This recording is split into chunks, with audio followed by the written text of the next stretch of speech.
When Sarah moved into the old house on Raven Hill with her little daughter Emily, everything seemed perfect.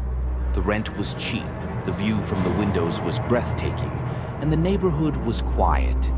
Too quiet. The real estate agent had told her that the previous owners, Mark and Linda, had left suddenly for family reasons. Sarah didn't think much of it until that first night came.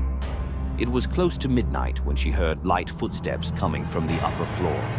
She called out to her daughter, but there was no answer.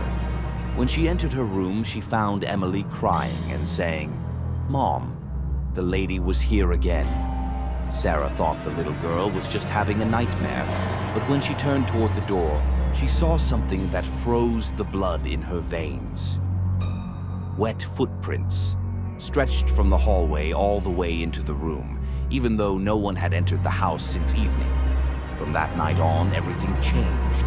The lights began to flicker, doors closed on their own, and the mirrors fogged up with strange words written on them. Greater than, "Get out." Greater than, "This is our house." At first, Sarah tried to ignore it, but one night when she decided to leave, she discovered that the doors wouldn't open and the windows wouldn't break. The air grew heavier, the cold pierced through her bones, and then a whisper rose from the darkness. "You took our home." From the shadows of the hallway appeared two figures, a man and a woman, pale, dripping with blood, their eyes empty as silence. They were Mark and Linda, the previous owners who had been murdered in this house years ago. They had come back from the dead, and they had come back angry. That night, the entire house began to change. The walls bled, the floor trembled, and the sounds rose from every corner. Only then did Sarah realize the horrifying truth. The house wasn't just haunted by spirits, it was feeding on the living. Sarah trembled as she held Emily tightly against her chest, while the echoes of screams filled the house. The air was suffocating, and the only light came from a small lamp on the table, its glow flickering like it was dying. Sarah whispered hoarsely, "Everything will be fine, sweetie. Just close your eyes." The little girl didn't answer. She was staring behind her mother, toward the glass kitchen door, her eyes widening in terror. She whispered in a trembling voice, "Mom, the man is watching us." Sarah turned slowly. Through the fogged glass, she saw the pale face of a man smiling, a cold, lifeless smile. He didn't move. He just stared, his hands pressed against the glass as if waiting for someone to let him in.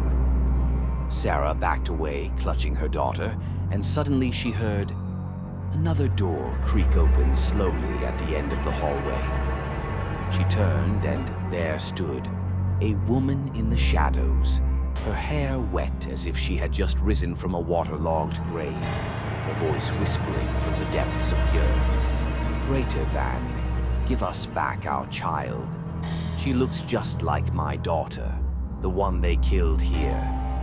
Sarah screamed and ran toward the front door, but when she tried to open it, she saw her own reflection in the glass.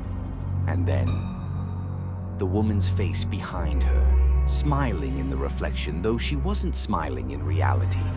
The walls began to echo with laughter, as if the house itself was mocking her. Doors slammed one after another, and the last lamp went out.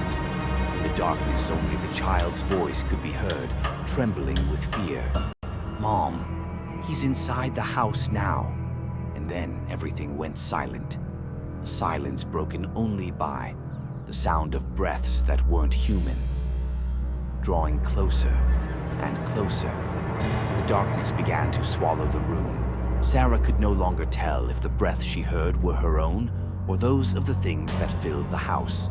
She held Emily with the last of her strength and whispered, "Don't look back, no matter what you hear.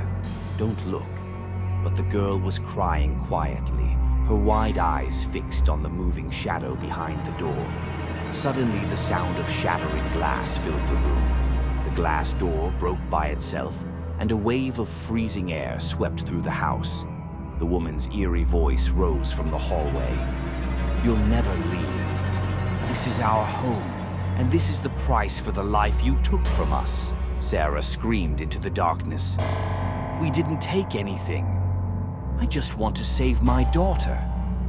At that moment, a bright light flashed through the window, like a bolt of lightning tearing through the entire house. The wall near the kitchen collapsed and the wind burst in, throwing open the front door. Sarah felt the house fighting back, its walls moaning, the floor shaking beneath her feet. She lifted Emily and ran with all her strength, stepping over the shattered glass as whispers chased her. "Come back. You can't escape. The house never lets anyone go." But she didn't stop.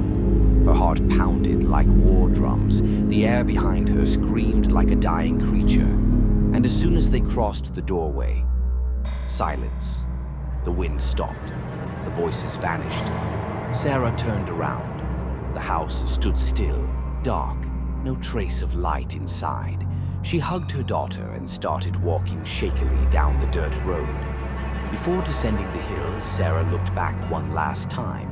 In one of the upstairs windows, she saw the man and woman standing, watching her in silence before the curtain slowly closed by itself. Sarah whispered to herself, "Greater than I'll never go back there, ever." But weeks later, when one of the neighbors passed by the abandoned house, he swore he saw a woman and a little girl standing at the window. Their faces pale, their eyes glowing with the same cold light that had once belonged to the house's former owners. Don't forget to subscribe to the channel and tell me, have you ever experienced a terrifying moment while you were alone at home? And what do you think of this video?